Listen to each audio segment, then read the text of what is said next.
Ողջույն սիրելի հայրենակիցներ, եթերում Նանտապանն է։ Եվ այժմ մենք զրուցելու ենք Եվրատլանտյան ինտեգրացիոն պլատֆորմի նախագահ, սոցիոլոգ վերլուծաբան Կարեն Սարգսյանի հետ։ Ողջունում եմ, պարոն Սարգսյան։ Շատ շնորհակալ եմ, որ այս ժամին մեզ հետ եք։ Շնորհակալություն հրավերին։ Միացյալ Նահանգներում հսկաների առճակատում է, բոլորը հետևում էին Մասկը ընդդեմ Թրամփի։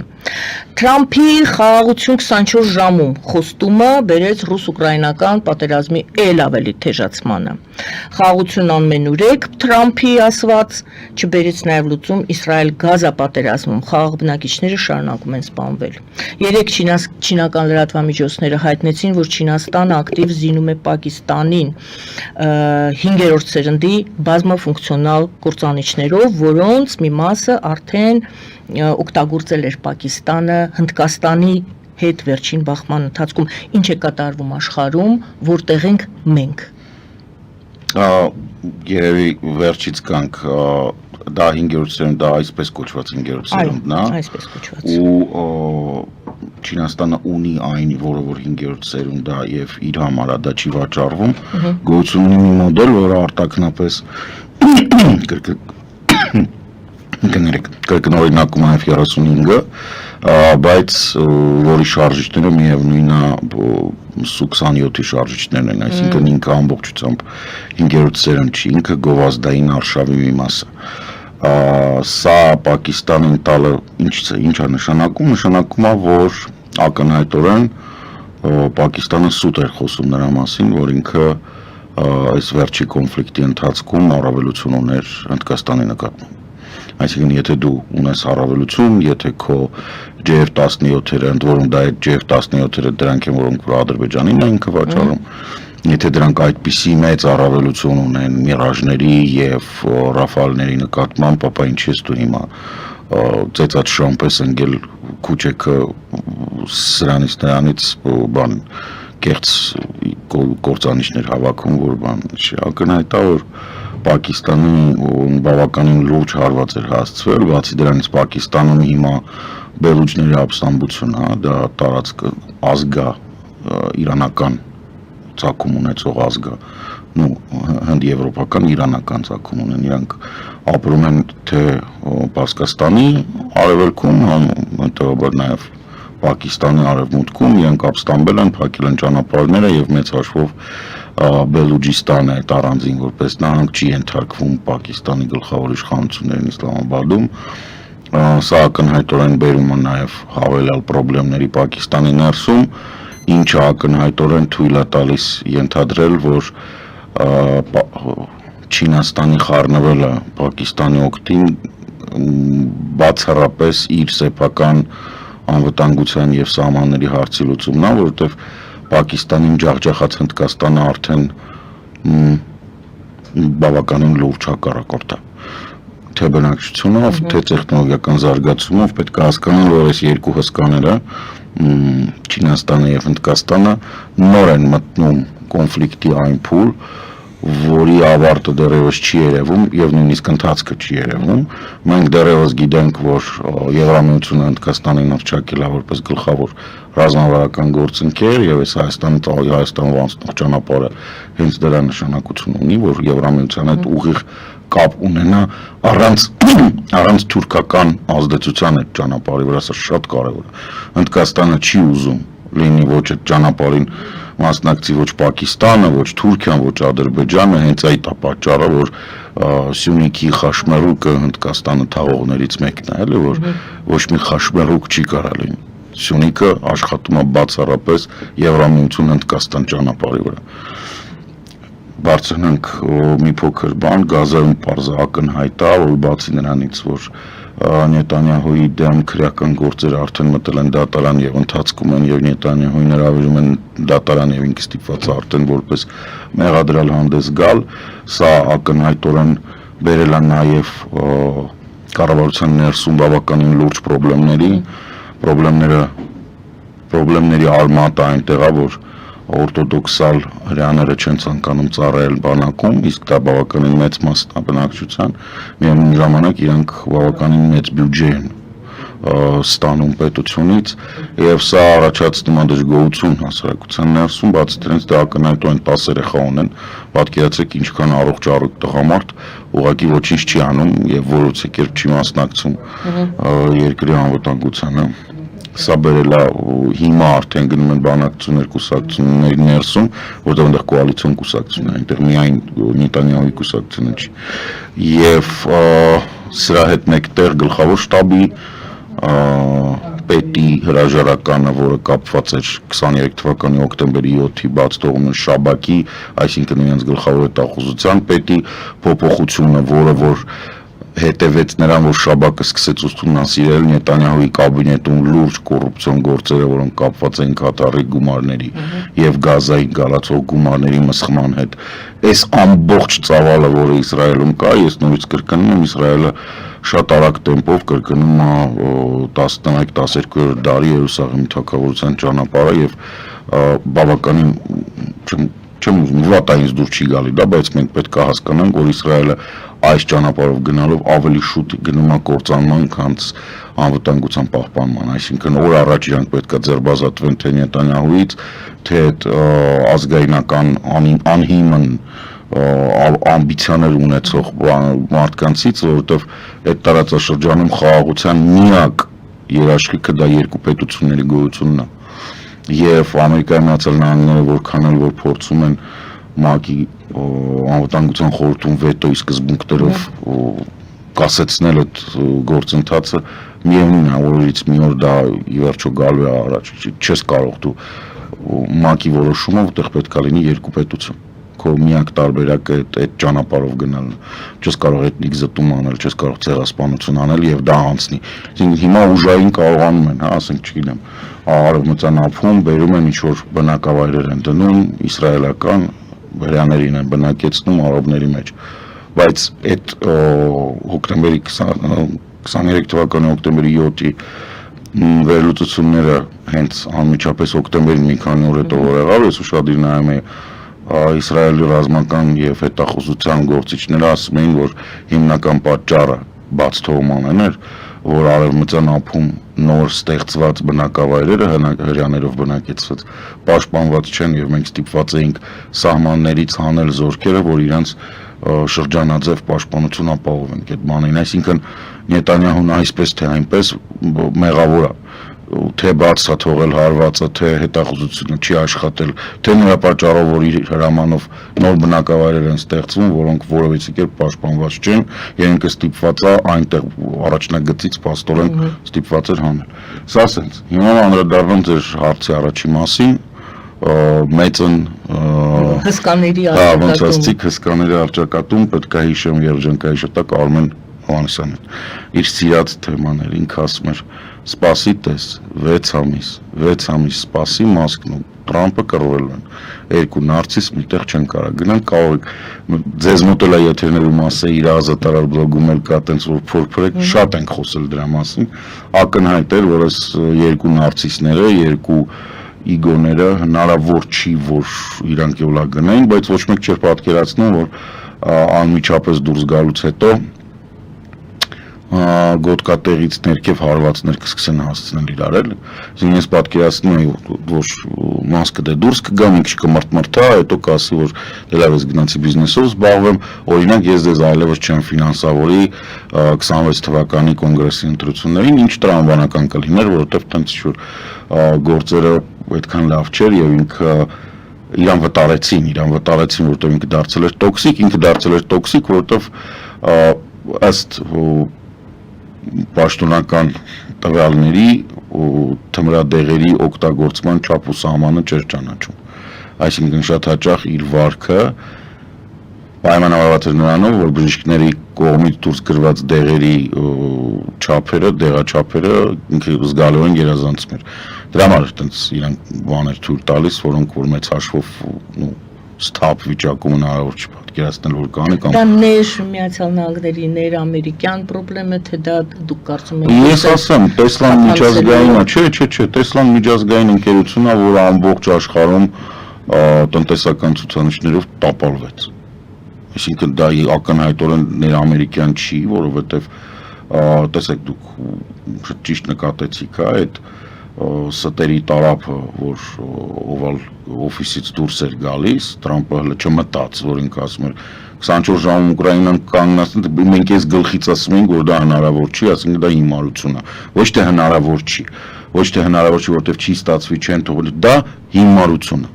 լայնամասշտաբ պատերազմ, որը գնում է 3-րդ տարին, որտեղ կիրառվում են բալիստիկ հրթիռներ, տանկեր եւ օդուժ, չի լինի կանգնացնել 24 ժամում, դա պնդողը հիմար է, դա հնարավոր չի, այսինքն նեղանան ինձանից, եթե դուք հավատացել, դա գլխավոր ցուցիչներ, որով չէր կարելի ընտրել Թրամփին։ Բայց այսօր մենք ինչ ունենք, մենք ունենք ավելի թեժ պատերազմի Մենք ունենալու ենք ավելի թեժ պատերազմ, որովհետև մարդ, ով պետք է կասեցներ պատերազմը, շարունակում է իրեն պահել, որպես մանկապարտեզից վազելով փախած պաղպաղակառնող մի երիտասարդ չէ, պատանի չէ, երեխա, մանկամիտ, այսինքն, երբ որ խնդիրը գնում է նրա մասին, որ դու մարտ ամսից ասում ես 2 շաբաթ ժամանակ տվեք, եթե Ռուսաստանը չհամաձայնվի պատժամիջոցներ կմտցնենք, ու արդեն որերորդ 2 շաբաթ անցնում է, ու դու պատժամիջոց չես կիրառում, քեզ սկսում են վերաբերվել որպես փալաս, լատ, որով հատակ են մաքրում, ու կեղտոտ տեղերում, որովհետև դու այլևս ոչ մեկ ես, ամբողջ կոալիցիան դավաճանելուց հետո շարունակելով խոսել Պուտինի հետ, ոչ մի արդյունքի չի հասել, ամբողջ աշխարհը ծիծաղում է, բոլորը գիտեն, որ Պուտինը սենց բան է, խաբում է, քթից բռնած քաշատալի, այս կողմ են կողմ։ Ինչ եք տեսնում, իհարկե ոչ ոք դեռ չի կարող դա ասել, Պուտինն էլ այս գիշեր ոնց որ թե Արթուն մնաց մինչև լույս, հա։ Այո, արթուն էր մնացել մինչև լույս, Կիև էին փորձում Իլի հարվածել են էլի մարդեն սպանել խաղաղ բնակիչներ, ուկրաինական փայլուն օպերացիան, որի հարցունքում ոչնչացվել է Ռուսաստանի ռազմավարական այդ 3 հիմնական կոմպոնենտներից մեկը դե ֆակտո ոչնչացվել է, որտեվ իրենց հատուկ ծառայությունները սպասեցին ինչով ռուսները խայտարակ եղան, աստին ընդամենը վնասվել է, աստին դե որ վնասվել է, եկեք մենք ձեզ տեսաշարքը տանք, այս տեսաշարքով 23 հեռահար ռազմավարական նշանակության ռմբակոծիչի ոչնչացման կադրերն են, ընդ որում ասին, որ էլի կա, սպասեք կտանք։ Հիշեցնեմ, ուկրաինական գնահատականներով, հայտարարությունով 41-ներ, այսինքն դա նշան կլոր թիվ է։ Չեն ասել 40-ից ավել, ասել են 41, դա նշանակում որ իրենք 41-ի տեսանյութը ունեն։ Ինչով է սա կարևոր։ Իրականում Ռուսաստանի հեռահար ռազմավարական ավիացիան Tu-95-երի եւ Tu-160-ների, այսինքն այդ հիմնական բանն է, կա նաեւ Tu-22 M3, որոնք որ մի քիչ ավելի շատ են, բայց իրանք Ամերիկային կամ Եվրոպային այդքան, հիմա արդեն ՆԱՏՕ-ի սահմանը, որ Ֆինլանդիան հաշվենք, այո, բայց մեծ հաշվով իրանք ավելի փոքր շարավով աշխատանքի համար են։ Սրանք այդքան շատ չեն։ 41-ը նշանակում է առնվազն կեսը ոչնչացված։ Առնվազն կեսը, որովհետև սովետական միությունից հետո, փլուզումից հետո արտադրվել է 1 հատ, ընդամենը 1 հատ 93 թվականին, 92 թվականին Tu-95M եւ 1 հատ Tu-160, այն էլ արտադրվել է, որտեղ իրենք կանգնած են ավելի երկար կառուցեցին։ Այսինքն 0-ից չեն հավաքել, 88-ից հավաքում էին, 1-92-ին, 1-93-ին, այսինքն ոչ միայն չի արտադրվել դրանից հետո, այլ նաեւ արտադրելու հնարավորություն չունի։ Այսինքն Ռուսաստանը այլևս ռազմավարական նշանակության հեռահար ավիացիա ու ռմբակոծիչ ունի 50%, ինչը նշանակում է չունի։ Վատագույն սցենարը։ Վատագույն սցենար չկա, սա լավագույն սցենարն է։ Բունկերում Պուտինին թեժ պատասխան, խիստ պատասխան, չկա այդպես բան, գոյություն չունի այդպես պատասխան, որովհետև բոլոր մարդիկ, ովքեր հետևում են պատերազմի, հասկանում որ ամենալուրջ բանը, ինչը Պուտինը կարող անի, որ բոլորը վախենան, ասենք չգիտեմ, մտնի պետդումա, ասի ես հրաժարական եմ տալի, այդ ժամանակ կվախենան բոլորը, որովհետև կհասկանան, որ այն մնացած միջուկային զենքը մնմանտ էր։ Դե ոչ իրատեսական սցենար եք նկարագրում։ Չկա գոյություն չունի պատերազմը։ Այսինքն ուզում եք ասեք չկա։ Չէ, տեսեք, 3 4 տարվա մեջ մենք ամեն ինչ տեսել ենք։ Տեսել ենք նույնիսկ այն հրթիռները, որոնք կոնվենցիոնալ պատերազմ չեն կիրառվում, որտեղ իրանք միջուկային զենք տանելու համար են, բայց այդ հրթիռներն էլ ենք տեսել, որոնց մեջ դրված է եղել զուտ մետաղի կտոր, որ քաշել են։ Այսինքն չկա այնպիսի մի իրավիճակ, Այդպիսի նոր զենք չկա, որի զենք չէ, Արեշնիկը ընդհանրապես աղբա։ Արեշնիկը աղբա։ Աղբ չի, դա էր իրենց ոնց որ թե հաղթաթուղթը ճիշտ էր, դրանից հետո Իսկանդեր ունեին։ Չէ, Իսկանդերը էլի ունեն, Իսկանդերը էսա 3-4 օր առաջ, 3 հատ Իսկանդեր ոչնչացվեց Կուրսկի մարզում, չէ, կներեք, Բրյանսկի մարզում, բայց հարցը դրանում չի, խնդիրը զենքը չի, իրականում զենքը չի կրակում, մարդն է կրակում, ես դրա համար եմ ասում, որ կարևոր իրավիճակն է, գոյություն չունի այնպիսի մի իրավիճակ, որին ուկրաինական կողմը պատրաստ չի կամ չի տեսել արդեն,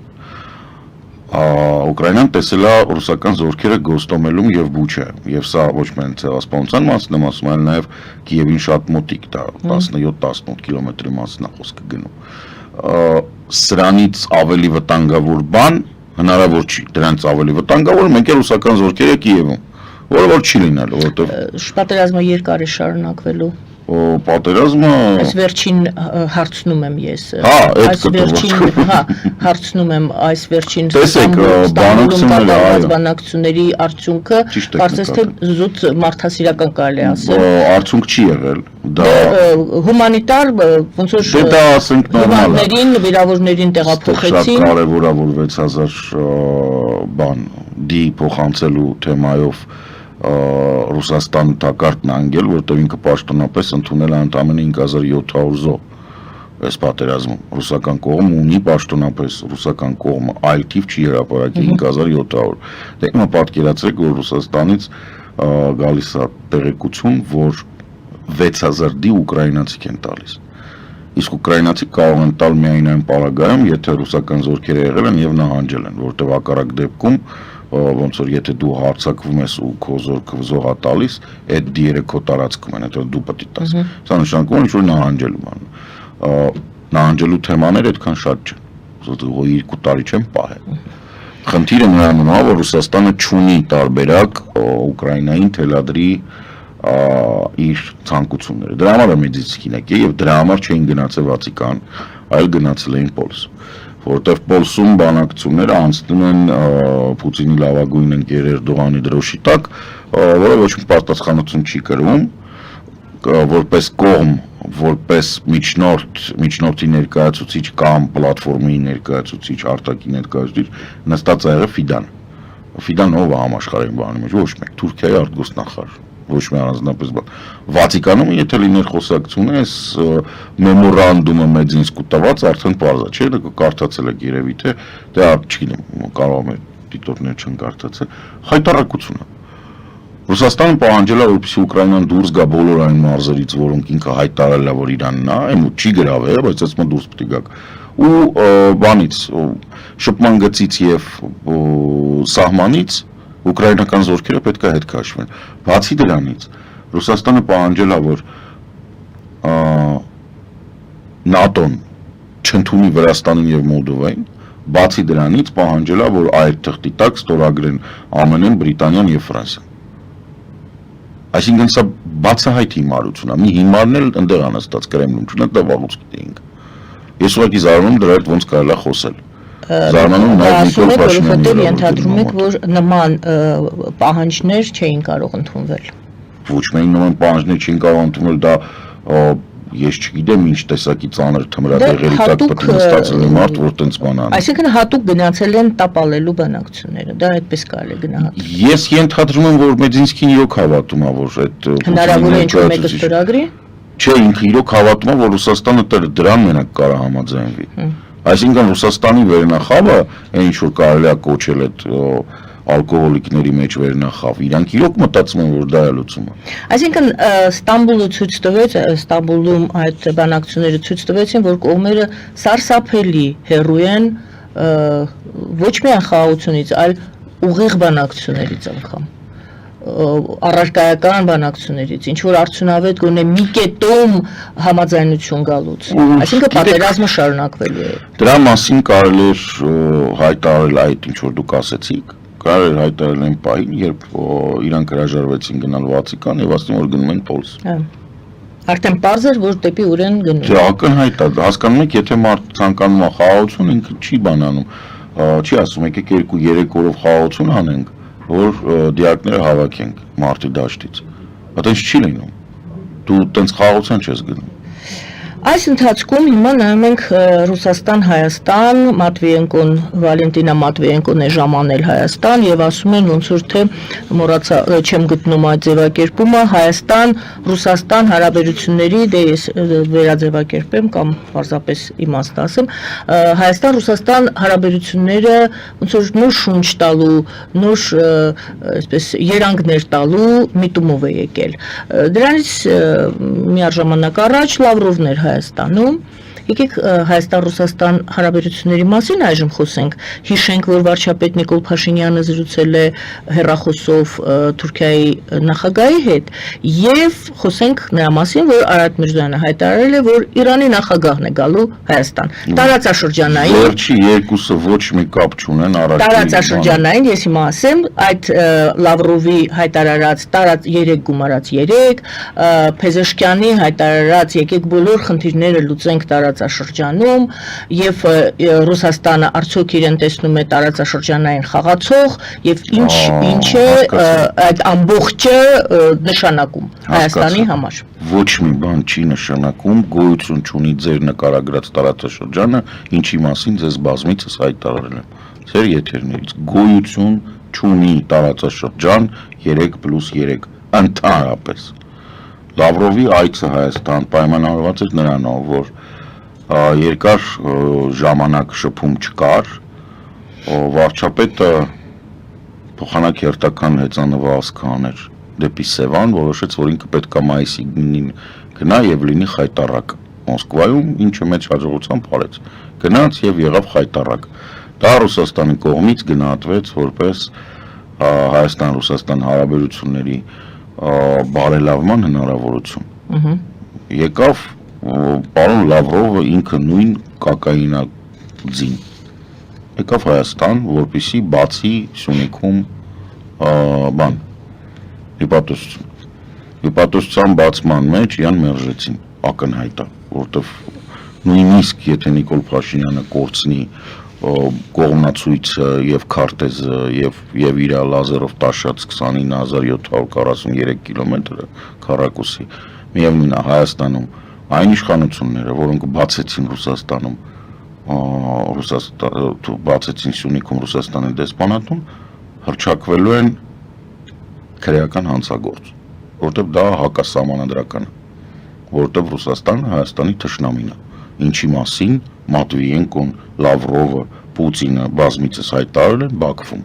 որտեղ քանի Հայաստանը չունի Ադրբեջանի հետ Նիկոլի Սիրիաց խաղաղության պայմանագիրը, ցանկացած երկիր, որ ասում է, որ Ադրբեջանը իր ռազմավարական դաշնակիցն է եւ Ադրբեջանի հետ իրանք հարց պատասխան չունեն եւ ոչ մի պահանջ չունեն, ցանկացած նման երկիր Հայաստանում պետք է գնահատվի որպես թշնամական երկիր։ Վերջակետ, ուրիշ թեմա չկա այստեղ։ Այսինքն Ռուսաստանը գնում է, նույն Մատվիենկոնն այնտեղ գնում, նույն Լավրովն է գնում, երեք Ռուսաստանի դեսպանները, եվրոպական երկրներում Ռուսաստանի դեսպանները իրենց հերթական նիստը արել են Բաքվում։ Այսինքն Մոսկվան համարում է Բաքուն այնպիսի մի ռազմավարական դաշնակից քաղաք, որտեղ ինքը կարա բերի իր դեսպաններին եւ պետական գաղտնի, հույժ գաղտնի ինֆորմացիա քննարկել, որտեղ դեսպանները ունեն այդ հնարավորությունը եւ այդ օրենքուն։ Հետեւաբար Մատվիենկոյի այցը Հայաստան, հիշեցնեմ, որ ինքն էլ բանն է, վարկստական, հարբեցող վարկան, հայտնի կոմսոմոլ, մեջքից թույլ, տարօրինակ բարոյական պատկերով մի անձնավորություն, որը շատ վաղուց ասում են, որ ինչ-որ մի հանդիպման ժամանակ կարողացել է Ալեն Սիմոնյանից խոսք կորզել, որ դու Նենսի Պելոսին ծաղիկներով դիմավորել ես, Հիմա էլ ինձ դիմավոր։ հիմա էլ ինձ պիտի ծաղիկներով դիմավորես, ինձ թվում է ամբողջ թեման է դա։ Ուրիշ բան, ֆեդերացիա այդ բանի իրանց սենատի նախագահը Վալկաստականը Հայաստանում քննարկելու չունի, որովհետև մեզ մոտ իհարկե պարլամենտական երկիր է, բայց սենատը ուրիշ տիպի բան է,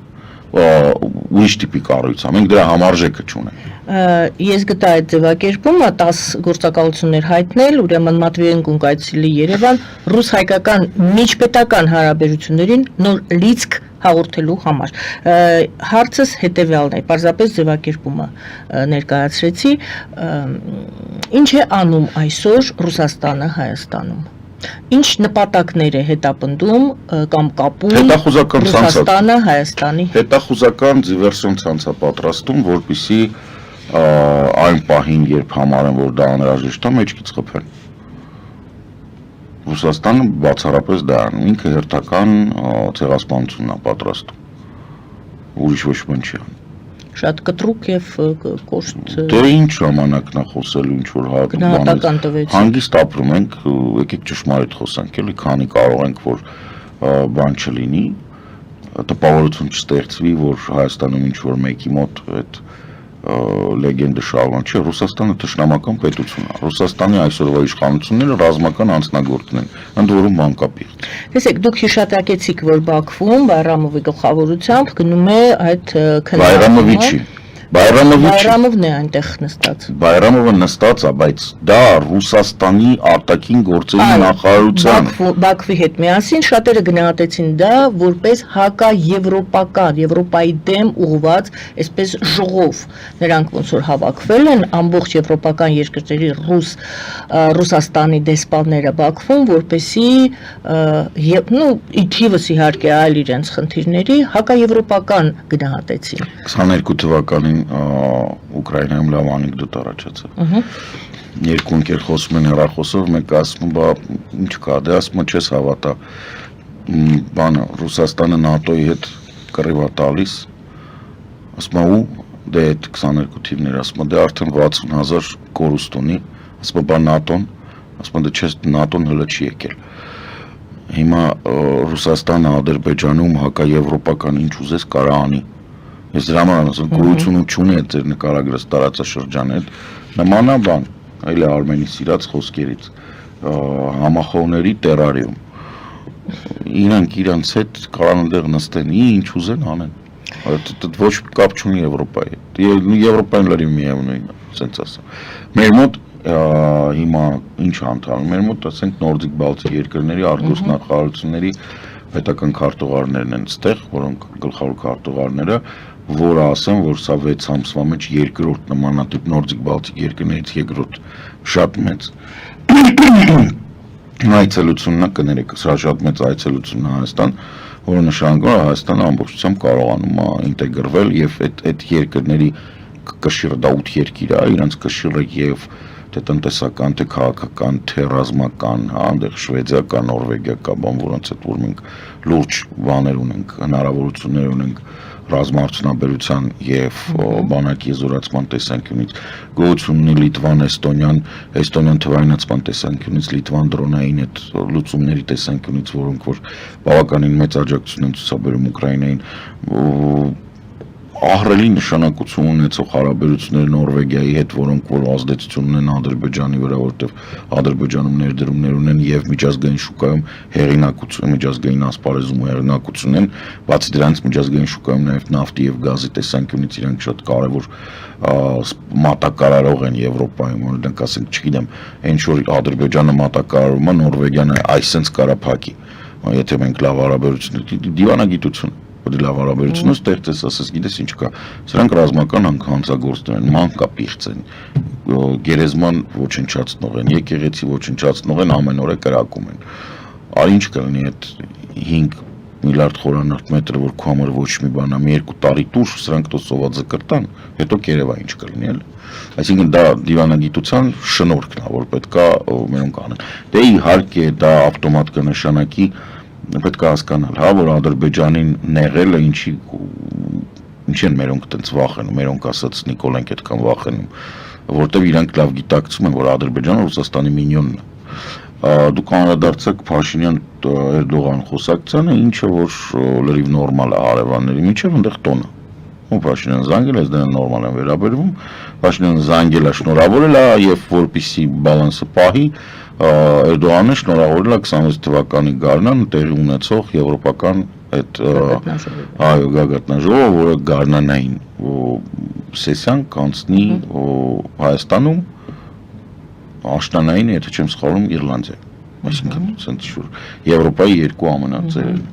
Սրա իհարկե ամենավատ այդ գագաթնաժողովների ամենավատ լուրերն էր, որ 28-ին պետք է գնան Ադրբեջան, բայց հուսով եմ մինչև 28 թվականը Ադրբեջանը ավելի ժողովրդավար երկիր կլինի, իսկ Ալիևը չգիտեմ Կադաֆին դեսպանների հետ միասին կլինեն ժողովրդավար։ Չէ, Ռուսաստանի դեսպանները չեն լինի։ Ռուսաստանին պետք է վերաբերվել որպես սատկող բյուզանդական կայսրություն։ Ես ասել եմ 1453 թվականն է։ Պատկերացրեք Բյուզանդիան 1453 թվական, հիշեցնեմ, դա Բյուզանդիայի վերջի տարին էր, դրան այդ մայիսի 29-ին Օսմանյան զորքերը մտան Պոլս։ Ռուսաստանը հիմա 1453 թվականում է եւ ինքը ոչնչացման եզրին է եւ ինքը անցել է այդ անդառնալի կետը եւ ինքը չի վերականգնվելու։ Ռուսաստանը չի վերականգնվելու ոչ որպես գերտերություն, ոչ որպես տարածաշրջանային գերտերություն, ինքը լինելու է հոշոտելու առարկա։ Իրան հոշոտելու են հիմնականում Կենտրոնական Ասիայի երկրները եւ Չինաստանը։ Վերջ։ Այս թեման փագա։ Անկախ ամեն ինչից այս հակառուսականության վրա կեղծ քաղաքական օրակարգ Հայաստանում ստեղծելը արդեն անիմաստ է, որտեղ ակնհայտ է, որ Ռուսաստանը թշնամի է, բոլորը հասկանում են, դից մարդ չկա, ով չի հասկանում։ Ուղղակի կան մարդիկ, ովքեր մտածում են, որ մինչև վերջի վայրկյանը իրանք դախլչություն կանեն, փող կաշխատեն ընդեղից եւ չեն հասկանում, որ դրանով իսկ կարող են Հայաստանը թողել Ռուսաստանի փլատակների տակ։ Եվ կան մարդիկ, ովքեր հասկանում են, որ սա վերջացավ։ Վերջ, ել խոսելն էլ անիմաստ։ Այսինքն մեր քաղաքական դաշտում էլ պետքա զտել ամենօրյա խոսակցությունը Ռուսաստանի մասին ավտոմատ իրան ուռճացնում է։ Չէ, Ռուսաստանը գոյություն չունի։ Գոյություն չունի, անիմաստ է։ Հայաստանում ինքը անիմաստ է։ Ընդ որում ես գիտեմ, որ նույնիսկ պետական մարմիններում կան մարդիկ, ովքեր տենց են։ Իհարկե կան մարդիկ, ովքեր օրինակ բարձր տեխնոլոգիաների նախարարությունը, որը անհասկանալի կերպով փորձել է ռազմաարդյունաբերության ոլորտում աշխատող ընկերություններին մտցնել միջազգային պատժամիջոցների տակ, առաջարկելով այդ ընկերություններին Սբերբանկ ներդրում անել։ Այսա այդ Մխիթար Հայրապետյան կոչվածի նախարարությունն է, որը կամ չգիտի ինչի մասին է խոսքը, պաշտոնապես նամակին պատասխանել է, որ իրանք տեղյակ չեն, որ Սբերբանկը պատժամիջոցների տակ է։ Տեղեկացնում ենք։ Իրենց չեն տեղեկացրել։ Տեղեկացնում ենք դրա համար, չնայած քրեական օրենսգիրքը ասում է չտեղեկացված լինելը հիմք չի հանդիսանում պատասխանատվություն խուսափելու։ Բայց սա արդեն տեղեկացնում ենք նաև համապատասխան մարմիններին ընդհանուր մինչև վարչապետ։ Հարգելի պարոն վարչապետ, դու ես նշանակի։ Ոնց կարա մարդ աշխատի ռազմաարդյունաբերության ոլորտում ու չիմանա, որ Ռուսաստանում չկա ընկերություն, որը պատժամիջոցների տակ չի։ Չկա տենց ընկերություն, որը Սբերբանկը 100 տարի պատժամիջոցների տակ։ ՎՏԲ-ն է պատժամիջոցների տակ, ասենք, մեր կառավարությունը չգիտի, որ ՎՏԲ-ով կարողանում են դեռևս մինչև հիմա պետական ինչ-որ վճարումներ անել։ Կամ պետական ինչ-որ կազմակերպություն, պետական կամ տեղական կառավարման մարմիններ, ովքեր ՎՏԲ-ում հաշիվ ունեն, ժողովուրդ ՎՏԲ-ի այդ գործարքները իրանք միջազգային տեսանկյունից նշանակում են, որ դու մարդասպան ես, որովհետև եթե ՎՏԲ-ն քեզ վրա աշխատում է 0.1%, դա կապ չունի, որ դա կարող է 10 լումա է, դու 10 լումայի երեխա ես բռնաբարել ու մորթել, այսինքն սա պետք է հարցին մոտենալ։ Դուք պարզապես բացեք ձեր այդ ձևակերպումը, խոսքը գնում է Ռուսաստանի հետ համագործակցության մասին։ Այո, Yandex-ը, բանը, ասենք այդ բոլոր ընկերությունները, որոնք պատժամիջոցների տակ են, դա հետաքրքրության համար չի, դա իրանք քխա բան, սենց բան չի, չէ։ Այնտեղ Ռուսաստանի բյուջեն 45%-ը դա ռազմական ծախսեր են։ Այսինքն ցանկացած հարկ վճարած ռուբլուց 45 կոպեկը գնում է մարդասպանության եւ մանկապղծության վրա։ Եթե դուք ձևավորում եք ինչ-որ հարկային դաշտ Ռուսաստանի ընկերության համար,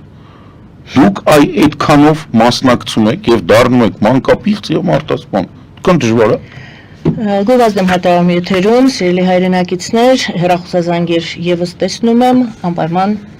կընդունեմ հեռախոսազանգերը եւ հնարավորություն կտամ, որպեսզի դուք ձեր հարցերը ուղղեք մեր հյուրին։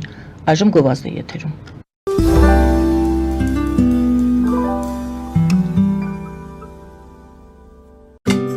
Ինչ է պետք տունը, առանձնատունը կամ ամառանոցը հաճելի, հարմարավետ դարձնելու համար։ Ճիշտ ընտրած կահույք, օրիգինալ դեկորներ, հյուրերին ընդունելուց գեղեցիկ սպասք, գուցե նոր սփռոց։ 60-ից ավելի ճանաչված եվրոպական բրենդների ինքնատիպ, չկրկնվող եւ մատչելի ընտրանին Fortuna Home and Country House խանութ սրահում։ Նորավոճ սպասք եւ կահույք հորեկա բնագավառի համար, տեքստիլ, տնտեսական ապրանքներ, ամեն ինչ գեղեցիկ կյանքի համար։ Ընտրեք այն, ինչ վաղուց փնտրում էիք Fortuna Home and Country House-ում, ձեզ համար եւ որպես նվեր ձեր մտերիմների համար։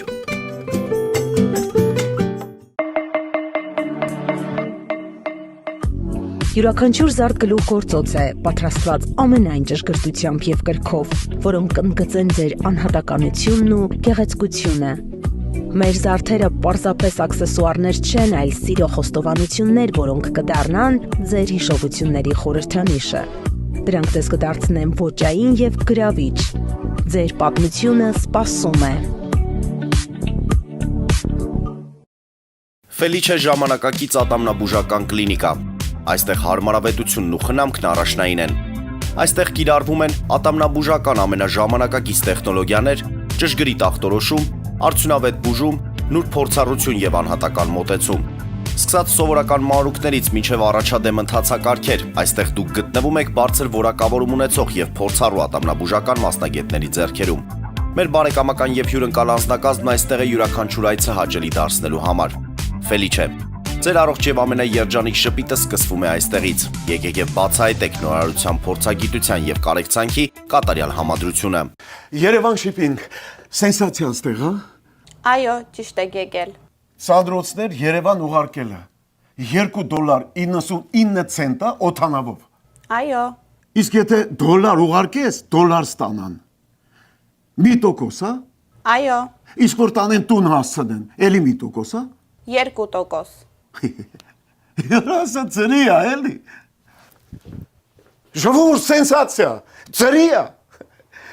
Նորթ Հոլիվուդ կլենդել։ Jackpot հագուստի վաճառակենտրոնը վերաբացվել է Թահանգա քաղաքում։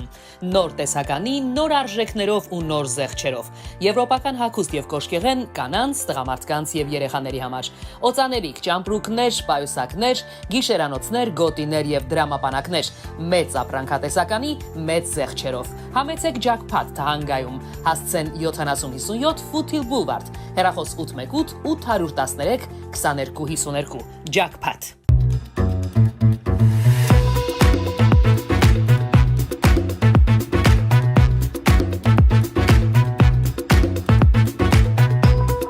Արարատ ռեստորան, ընտանեկան եւ ընկերական ժամանցի լավագույն հասցե, սիրված արտիստներ, հյուրընկալ մթնոլորտ, հարուստ ճաշացան, անմահական խորտիկներ, Արարատ ռեստորան, հասցեն անփոփոխ, սիրով սպասում ենք ձեզ։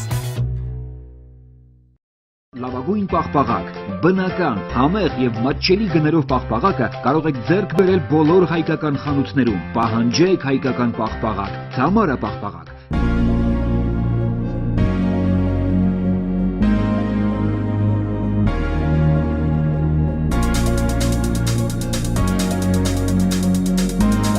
Տպագրեք ձեր գիրքը Նոյան տապան տպագրատանը, ինչպես նաև թերթեր, ամսագրեր, բուկլետներ եւ այլն։ Հասցեն քաղաք Երևան, Իսահակյան 28 առաջին հարկ։ Հեռախոս Հայաստանից +374 55 50 90 52, ԱՄՆ-ից 818 967 567։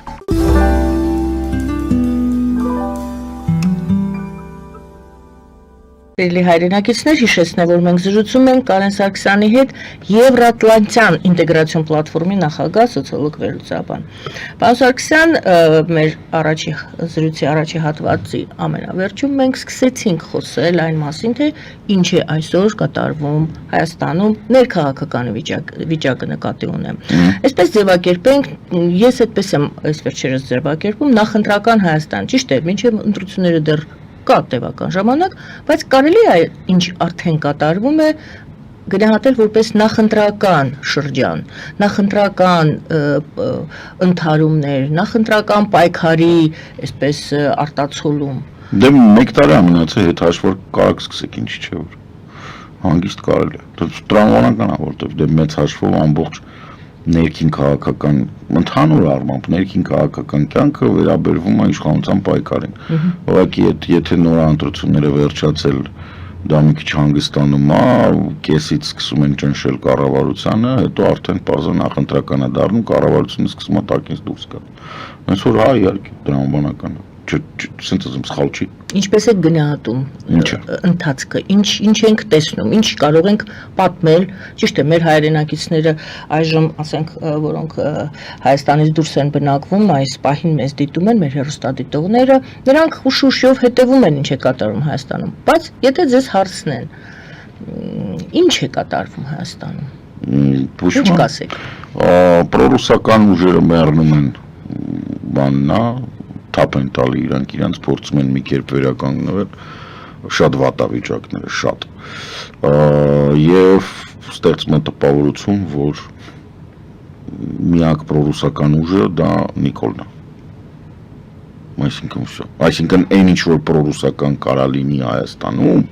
դա այն է ինչ որ ԿՊ-ն ինքը նույն Նիկոլ դրանից ավելի պրոռուսական Էլվարկանիշ ոչ մեկ չի հավաքի։ Դուք առավելագույնը, ոչ թե միակ, այլ առավելագույն պրոռուսական ամենամեծը, որովհետև չէ, դե պարզ է մարգինալներ կլինեն, որ դուրս կգան ռուսական դրոշներով, կասեն, որ ոչ, բան գիտեք ինչ կա, եկեք միութենական պետություն։ Դուք շարունակում եք քննել, որ Փաշինյանը ոչ թե դեպի Եվրոպա է գնում, տանում երկիրը, այլ դա իրենց պաշտոնական դիրքորոշումն է։ Իրանք չեն պատրաստվում դիմել Եվրամիության անդամակցությանը։ Պաշտոնական դիրքորոշում։ Իրանք հնարավորինս ուզում են մոտիկ կանգնեն Եվրոպային, միևնույն ժամանակ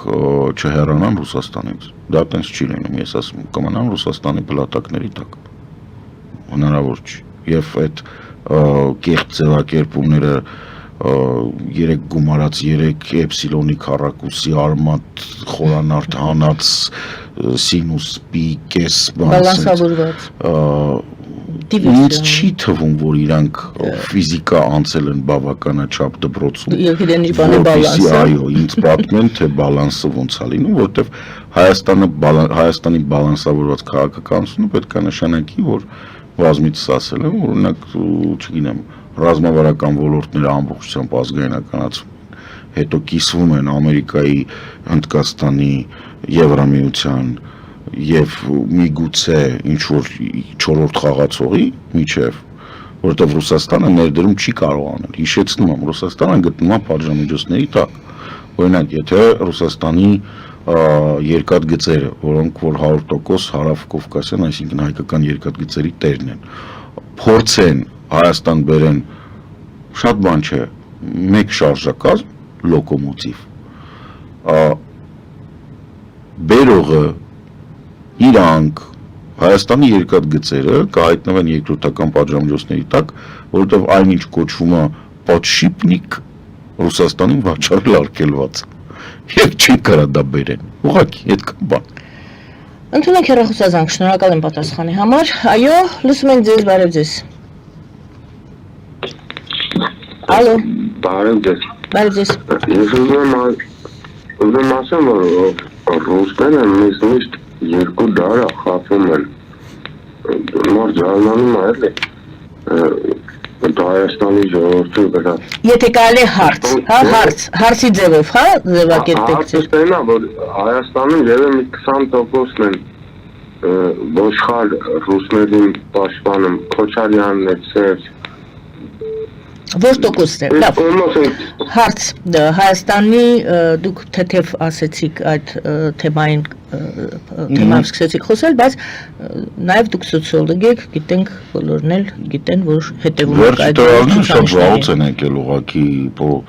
պրոռուսական, չէ, այդքան չկա, կա մոտավորապես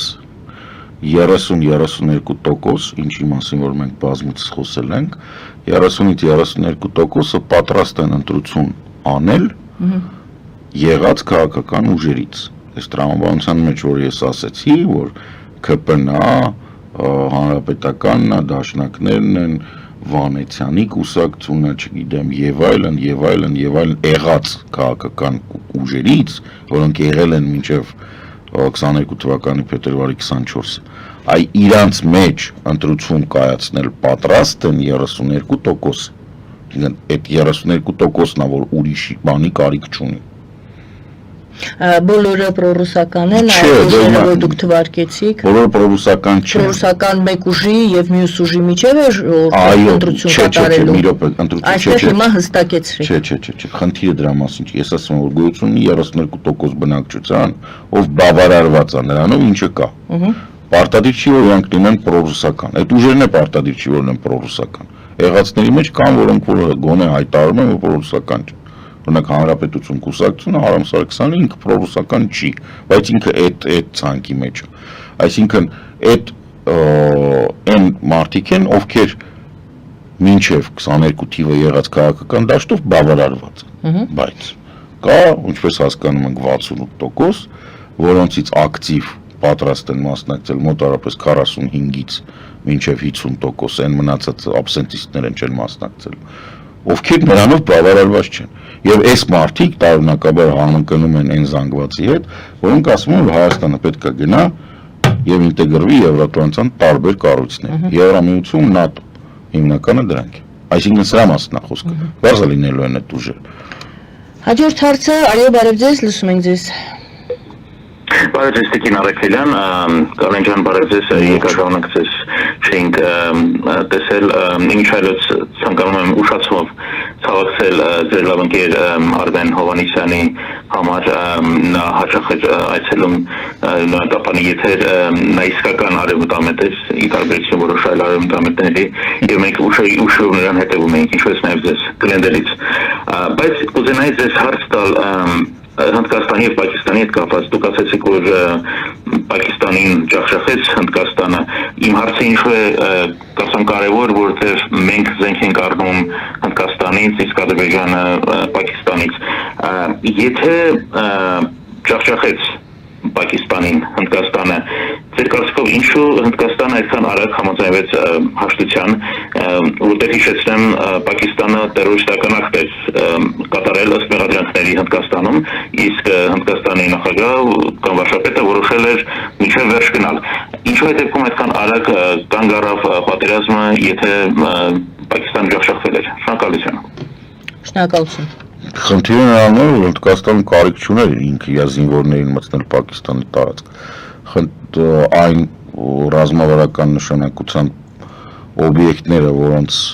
վրա կոպիտ ասած թիրախավորել էին հնդկական օդուժը եւ հրթիռային զորքերը, դրանք խոցվել են։ Իսկ զորք մտցնելը դա արդեն այլ տիպի, դա արդեն ագրեսիվ պատերազմ։ Այսինքն այդ օպերացիան, որը Հնդկաստանը հայտարարեց, ինքը հակատերորիստական օպերացիա էր։ Պաշտոնապես Հնդկաստանը պետք է ոչնչացներ ճամբարները, որտեղ պատրաստվում էին ԱԲԿ-իչները եւ ենթակառուցվածքը, որի միջոցով ԱԲԿ-իչները կարողան այդ թվում նաեւ Պակիստանը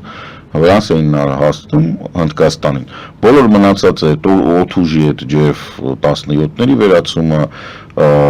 հրետանու որոշ կետերի ոչնչացումը, հրթիռների ոչնչացումը կամ հրթիռային կայանների, դա ոնց որ կոլատերալ դեմեջ էր, այսինքն կողքից Պակիստանը խառնվեց, դրա համար դրանց էլ հարվածեցին, բայց տարածք գրավելու հարց Հնդկաստանը չի դրել, խնդիրները կատարվել է, ինքը այդտեղ դադարել է։ Մյուս կողմից 3 օր առաջ, այսօր մեզ մոտ ուրբաթ է, 3 օր առաջ Հնդկաստանի պաշտպանության նախարարը հայտարարեց, որ վերջացած չի եւ եթե պետք լինի մենք կշարունակենք։ Եվ հարցի մեջ ես որքան հասկացա, հարցը սկսվեց նրանից, որ զենքի թեման էր, այսինքն հարցի ենթատեքստը այն էր, որ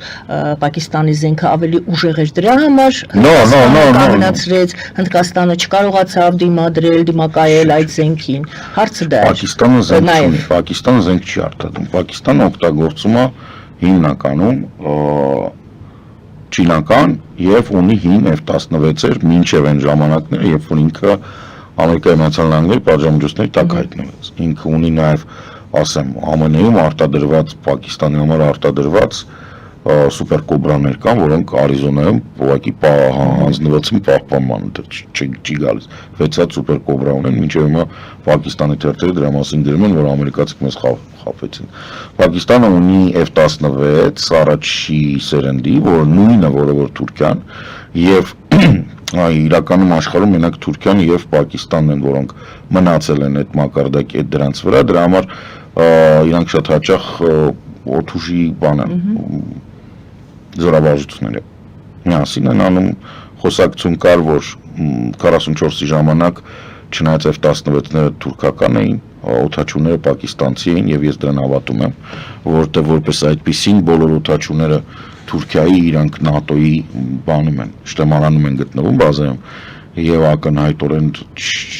ՆԱՏՕ-ի հետ լուրջ խնդիր կարող առաջանար։ Այսինքն, եթե մենք տենց ենք դիտարկում, չէ, Պակիստանը չունի առանձին զենք, որը Հնդկաստանից ուժեղ է, իսկ չինական զենքի խնդիրը հետեւյալն է, չինական զենքը կարող լինի լավ, չեմ բացառում, բայց լավը իրանք չեն տա։ Դա մեկ, երկու, չինական զենքը հայտարարված բաները իր տակտիկա-տեխնիկական ցուցանիշները, որոնք իրանք հրապարակում են, մոտավորապես նման են բաների։ Թիրեմ փորձել եք ինչ-որ Չինաստանից Alibaba-ից բան առնել, որի վրա գրած է, որ ասենք ինքը 10 մեգավատ է։ Կարաս ակումուլատոր առնես, վրան գրած լինի, ասենք չգիտեմ 5000 ամպեր ժամ, հետո պարզվում որ այդքան չի։ Հետո հարցնում ես ինչի, ասում է այդ ապրանքի անվանումն է, իրականում նա փուճ ու թղթի մեջ գրած է, որ 250 է, 5000 չի։ Այսինքն այդ նույն պատմությունը այսօր որ սկսեցինք, այդ այսպես կոչված 5-րդ սերնդի, 5-րդ սերունդ 5-րդ սերունդը եւ այդ նույն չինական լրատվամիջոցները որ հայտնում են, որ այդ զենքը եւ այդ այդ ամենը որ զինում է Չինաստանը, Պակիստանը, նա տեղեկացրեցին նաեւ, որ օդաչուները վերապատրաստում են անցնում Չինաստանում, այսինքն դեռ այդ փուլում են գտնվում։ Դե տեսեք, այնտեղ ռազմավարական դաշինք կա Պակիստանի եւ Չինաստանի միջեւ ընդդեմ Հնդկաստանի։ Ակնհայտ է, որ այս դաշինքի դու դեմ պայքարելու համար Հնդկաստանը պետք է լավ հարաբերություններ ունենա ԱՄՆ-ի, Ճապոնիայի եւ Եվրամիության հետ, վերջերս։ Այս ամենը մեզ հետաքրում է, որովհետեւ Պակիստանը վերջերս Թուրքիայի եւ Ադրբեջանի հետ նրանք որոշեցին, որ մեկ սիրտ են եւ մեկ մարմին են, երկու սիրտ են, երեք սիրտ են, ինչ է։ Այդպիսի 3 ազգ 4.5 պետություն բան հայտնի հին պատմություն։ Բարև ձեզ, լսում ենք ձեզ։ Բարի երեկո ձեզ։ Ես ուզում եի հարցնել, Ռուսաստանը ամեն ինչ կանի, մենք երբ որ հեռանանք Իրանից, ամեն բանը կմտածի, որ մեզ կախման մեջ գցի եւ ենթարկացնի Իրան։ Այդ պարագայում մենք ինչ կարող ենք անել եւ եւս մի հարց։ Հիմա ռուսները ճգնաժամի մեջ են, ճիշտ է, պատերազմի մեջ են, բայց ճգնաժամից դուրս գալու համար կարող են նրանք պատերազմը ավելի մեծացնել եւ դարձնել համաշխարհային պատերազմ։ Շնորհակալ եմ այսօր հարցս։ Շնորհակալություն։ Վերջից սկսենք, ոչ չեն կարող։ Որպեսզի համաշխարհային պատերազմ սկսի, երկրորդ կողմը պետք, որտեղ տանգոն երկուսով են պարում։ Ինչ պետք է անեն։ Պետք է միջուկային զենքով հարված են որ սկսի երկրորդ պատերազմ, հա, այս է թեման։ Ոչ այնպես որ համաշխարհային պատերազմը դա հերթական լեգենդներից է, որը որ մեծ հաշվով շատ ձեռա տալիս Պուտինին։ Այն հարցը ինչ վերաբերվում է, թե ճգնաժամը ինչով կարող է ենթարկացնել Ռուսաստանը Հայաստանին օրինակ։ Ոչ մի բանով։ Այսօրվանից ավել, ասենք, նո սենց ասեմ, 80% իր հնարավորություններից ինքը արել է Հայաստանում։ Ընդ որում, այս հիմա 80%, սրանց 10 տարի առաջ, ասենք 90 էր։ հա, հետ է պատտվում, հա։ Նույնիսկ ավելի շատ, որովհետև եթե հաշվի առնենք ամենակարևոր ոլորտներից մեկը ռազմաարդյունաբերությունը եւ զենքի սպառազինության գնումը, մեզ մոտ դիվերսիֆիկացված է ըստ Արմեն Գրիգորյանի անվտանգության խորհրդի քարտուղարի 90-ից իջել է 10 ռուսականը։ Այսինքն ինքը ավելի պետք է իջնի։ Այո, մենք պետք է մնացած հարցերը, որով մենք պետք է կտրվենք, շատ ավելի հեշտ են։ Օրինակ դոմ Մոսկվի փակել, Ռոսատրունչտվը փակել, Սպուտնիկ փակել, երկաթգիծը 28 թվականին երկաթգիծը իրանցը չի կոնցեսիա, 28 թվին 26 թվին ավարտվում է, թե 28 թվին ավարտվում է եւ որից հետո ուղղակի չի վերականգնվելու, վերջ։ Կոնցեսիան անիմաստ է բնանանած ձեռքը։ Գազի հարցը հետեւյալն է, Ամերիկայի Միացյալ Նահանգների արդեն ձեռք բերված պայմանավորվածությունների եւ Ֆրանսիայի հետ պոտենցիալ կարելի է ուղղակի երկու Ամերիկայի հետ 3 մոդուլային են սարքում միջուկային ռեակտորներ, որոնք որ էներգիան կապահովեն, Ֆրանսիայի հետ կարելի է խոշոր սարքել 1-2, որը անհրաժեշտ է իրականում Հայաստանի 1-2 ռեակտոր, որից հետո Հայաստանի էներգետիկ անվտանգությունը եւ անկախությունը սուվերենությունը կապահովի միջուկային ռեակտորներով։ Գազը որպես հոսանքի արտադրության աղբյուր, որ դուրս գա արանքից մենամենակ բնակարաններում ջեռուցման, որն շատ հեշտ լուծվում է այդ արդեն, այնտեղից որ դուրս է գալիս էլեկտրոէներգիա նորմալ արտադրության դեպքում կանցնենք նորմալ եվրոպական համակարգի, այսինքն ոչ թե գազով կտակածվի, հոսանքով Սաղ աշխարհը տենց անում, ինչ անում, ոչ մի խնդրեմ չկա, ես չեմ տեսնում խնդիր։ Գազը ասում են էժան է, հոսանքը։ Չի կարող գազը միջուկային էներգիայից էժան լինել, որովհետև գազի էժանությունը մեզ մոտ չափում են, թե ինչպես է Գազպրոմը վաճառում Գազպրոմ Արմենիային, այսինքն այդ իրանց մոտ ներկորպորատիվ հաշվար կա, ինչքանով է մենք գնում, այդ մի հարց, այդ մեկ, երկու Գազը էժանը, եթե գազը քո հորից է դուրս գալիս քո տարածքում, եթե գազը երրորդ երկրով է անցնում, ընդ որում ոչ թե երրորդ երկրի գազը, այլ չորրորդ երկրի գազը երրորդ երկրով է անցնում, մեր դեպքում դա ռուսական գազը, որը անցնում է Վրաստանով, դա էժան չի,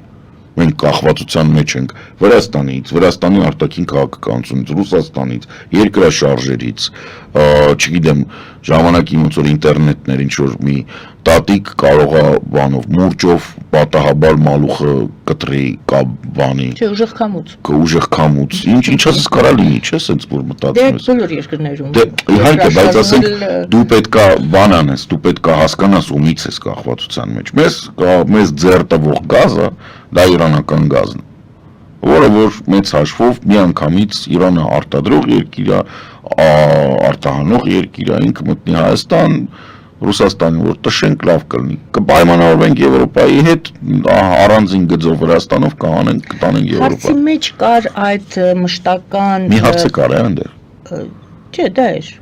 պատերազմը կարող է դուրս գալ սա։ Հա, ու Ռուսաստանի հետ կապված, հա, ճգնաժամից եթե դուրս գա։ Ռուսաստանը որոշի պատժել Հայաստանին, այդ վախը, այդ պատժել Հայաստանին ձևակերպումը Ինչ շատ է դուր գալիս, գիտեք, ինձ Ես սիրում եմ մարդկանց հետ զրուցել, երբ որ իրենք տենց բաներ են ասում, որովհետև դա բացում է իրենց վախերը։ Ամեն մարդ ինչ-որ մի բանից վախենում է։ Փոքր ժամանակ վախեցրել են, մինչև տարիք մեծ, տարիք մինչև բան, ինքը շարունակում է դրանից վախենալ։ Ռուսաստանը կոնկրետ այս թեման նրանից է, որ կա կեղծ հայկական պատմագրության մեջ կա կեղծ ձևակերպում, որ Ռուսաստանը Հայաստանին ինչ-որ բանից երբևիցե փրկել է։ Այդ կեղծը գալիս է 1828 թվականից, երբ անիծված Խաչատուր Աբովյանը բռնեց լեզուն կիսեց եւ հայազգը կտրվեց քաղաքական օրինակ մեդիայից, որը տպագրվում էր Սեբաստիայում, Ադանայում, Պոլսում, Վենայում, Մադրասում, Փարիզում, Ցյուրիխում, Լոնդոնում մենք ունեինք քաղաքական միտք։ Ցավոք սրտի Ռուսաստանը այս տարածքը գրավեց։ Խաչատուր Աբովյանին անիծված լինի այն օրը, որ իր ոտքը կպավեց հողին։ Բերեց Տարտուից, ոչ մեկ չգիտի ինքը ով է։ Ընդհանրապես ոչ մեկ չգիտի։ Հասկանանք, որ Աբովյան ազգանունը Աբու անունից, այսինքն ինքը կամ արաբական կամ ինչ-որ քրդական ծագում ունեցող մարդ է։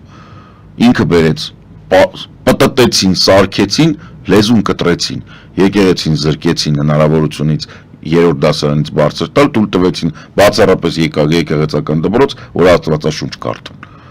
Այսինքն ոչնչացրեցին գիտական պոտենցիալը։ Հետո ինչ ասեն, հավատում էին մարդիկ։ Էտա սա խնդրեմը։ Մարդիկ չեն կարողանում հասկանալ, որ Ռուսաստանը եղերնը սկսել է 1829 թվականից։ Այդ հետո է Թուրքիան միացել 1915-ին կամ 1856-ին։ Ռուսաստանը արել է 1829-ից հայտնի հայտարարությունը, որ Թուրքիան Եվրոպայի հիվանդ անձնավորությունն է, պատկանում է Նիկոլայ առաջին Ռուսաստանի կայսր, որին Մեծ Բրիտանիայի թագավորը ասել էր. ես Հունաստանին եմ անկախ երկիր սարքում, դու Հայաստանին սարքի, ճղենք, պատռենք այդ Օսմանյան հրեշին, պրծնենք։ Ինչին Նիկոլայը պատասխանել է. ոչ, ինքը հիվանդ մարդ է, իրան Օսմանյան կայսրությունը հիվանդ մարդ է, իրան պետքա բուժել, դու չես կարող ամեն անգամ հանրապետություններ ստեղծես։ Ինչի, չես կարող ասում ապստամբությունները օժանդակես։ Ինչու, որովհետև Նիկոլայ առաջինը տականքների տականքներ, Ռուսաստանի կայսր, որ իրան հռչակել էր Եվրոպայի մլիցա ոստիկան, որտեղ տեսնում մարդիկ ազատություն էին անում, գնում մտնում մորթում էր։ Ամենայն դեպս մենք խոսում ենք այն մասին, որ վախենալ Ռուսաստանից Կարևորը չվախելն է։ Չվախելն է, ասում է Կարեն Սարգսյանը, սոցիոլոգ, վերլուծաբան, զրուցվար Միրգայանի Արաքելյանը։ Բարին ձեզ, շնորհակալ եմ պարոն Սարգսյան։ Շնորհակալ եմ հրավերին։